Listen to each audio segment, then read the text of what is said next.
नमस्कार, मैं पूजा दुबे। आप देख रहे हैं फास्ट न्यूज इंडिया। अगली खबर यूपी के फर्रुखाबाद से, जहां जनपद में आज 23 जनवरी 2025 भारत सरकार एवं उत्तर प्रदेश सरकार की पहल पर उत्तर प्रदेश में अध्ययनरत युवाओं के तकनीकी सशक्तिकरण हेतु प्रधानमंत्री विश्वकर्मा योजना का शुभारंभ एवं टैबलेट वितरण कार्यक्रम राजकीय औद्योगिक प्रशिक्षण संस्थान फर्रुखाबाद में आयोजित किया गया। कार्यक्रम का शुभारंभ विधायक अमृतपुर सुशील साक्य, विधायक कायमगंज डॉक्टर सुरभि, जिलाधिकारी आशुतोष कुमार द्विवेदी द्वारा फीता काट कर एवं दीप प्रज्वलित कर किया गया। कार्यक्रम में राजकीय औद्योगिक प्रशिक्षण संस्थान फर्रुखाबाद के 422, अमृतपुर के 241, कायमगंज के 183, कुल 846 छात्र छात्राओं को टैबलेट वितरित किए गए। कार्यक्रम में सांसद प्रतिनिधि, विधायक, सदर प्रतिनिधि, परियोजना निदेशक, जिला ग्राम्य विकास अभिकरण फर्रुखाबाद, उपायुक्त उद्योग फर्रुखाबाद, नोडल प्रधानाचार्य ITI राजवीर सिंह व संबंधित उपस्थित रहे। देखें फर्रुखाबाद से डिस्ट्रिक्ट इंचार्ज मितेश सिन्हा की रिपोर्ट।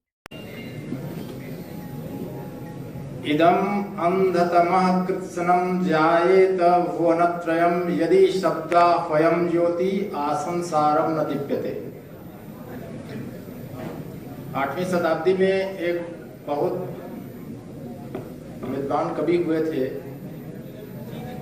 उनका कहना था कि ये सैकड़ों सूर्य चंद्र की मौजूदगी में भी यह संसार कब का भूप अंधेरे में डूब गया होता यदि ज्ञान विज्ञान की परंपरा रूपी ज्योति प्रज्वलित नहीं होती। कहने का आशय कि सब कुछ है, लेकिन उन प्राकृतिक संसाधनों का या उपलब्ध विशिष्ट संसाधनों का जब तक से हम सदुपयोग नहीं जानेंगे, कुशलता से उसका क्या उपयोग हो सकता है ये नहीं जान पाएंगे, कैसे उसका आर्थिक और सामाजिक हित में हमारे लिए उपयोग हो सकता है नहीं जानेंगे, तो सब कुछ होते हुए भी हम समृद्ध सक्षम नहीं हो सकते हैं। माननीय प्रधानमंत्री जी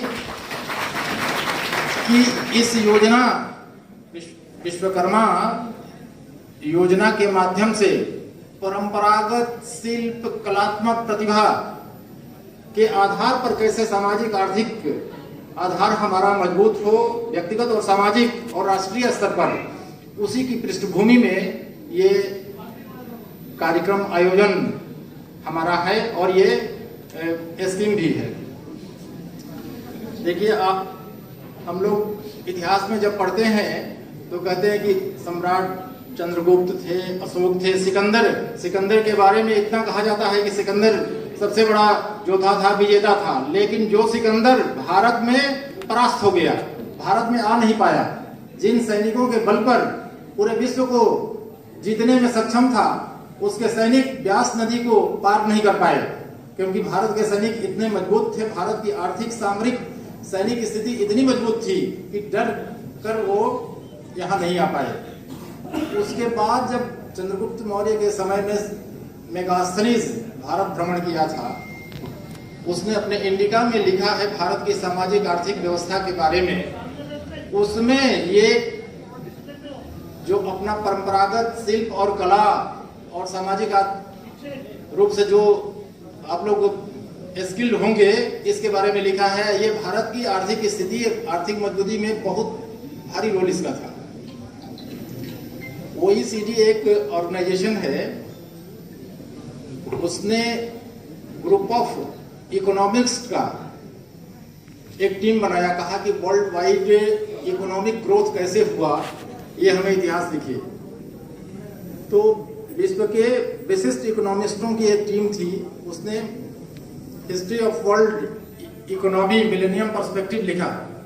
उसमें भारत के संदर्भ में दिया कि ईसा की शुरुआत से 1500 ईस्वी पूर्व तक भारत वर्ल्ड इकोनॉमी में 66% भारत का GDP कंट्रीब्यूशन था।